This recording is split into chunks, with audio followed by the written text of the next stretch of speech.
Yeah. We don't even have to go there yet. Even the structured data, there's a lot of work to be done on that front.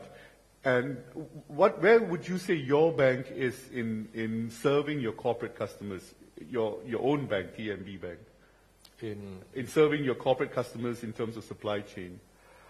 Well, we try to do it based on what we have in the system. Mainly, we work with the large corporate all the way down to And what are some of the challenges that you have in creating that kind of work environment?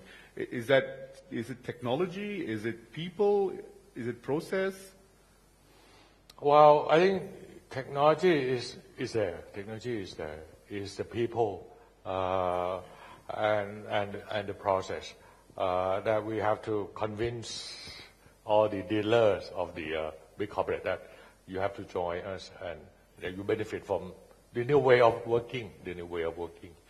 One area in which banks can lead the whole payments industry, the whole financial services industry, is in the area of the legal infrastructure and the certainty of transactions in terms of setting the standards.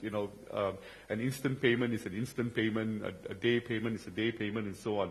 And in that area, I want to sort of couple that with this whole theme of financial inclusion, the idea of broadening financial services down to the masses, where at a transaction level, the cost per transaction is a very big issue for you in that regard.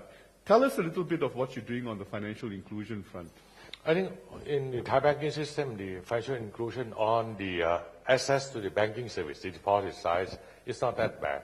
About 80%, over 80% of the Thai population have access to the banking service. What we have the gap is on the credit side, particularly to the SMEs. We have the numbers that we have about 2.7 million SME, and only 700,000 have access to the credit. Bank credit. So another 2 million doesn't have access to the bank credit. But again, the 2.7 million SME, to me, I think is the underestimate figures, because of a lot of the SME is doing business under individual name. We call them owner operators. They open in the bank account under the individual names. So when you look at the name of the account, you might think that it's a consumer's, where in fact, if you look at the movement account, it cannot be consumer. Right. And if we include that part, it could be another 2 million customers. And this is quite challenging. How would you provide credit to them when they don't have the financial record keeping? So it's get back to what you just mentioned earlier. You have to use other types of information to assess the credit worthiness. The relationship with Bank of Thailand. What does Bank of Thailand focus on when they talk with the Banking Association? What is important to them? Well, definitely Bank of Thailand, the first priority is the stability of the system, right? The stability. Systemic risk, yep. Yeah, efficiency.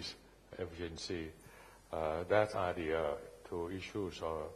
And I'm very happy to say that because we have the 5 years plan, the Thai Banker Association have the 5 years plan, and that was used as an input for the Bank of Thailand to prepare their own 5 years plan, the third 5 years plan.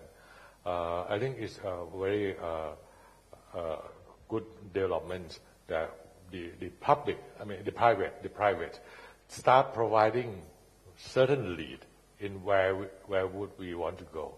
Actually, I don't understand 5-year plans. Only communist countries have 5-year plans.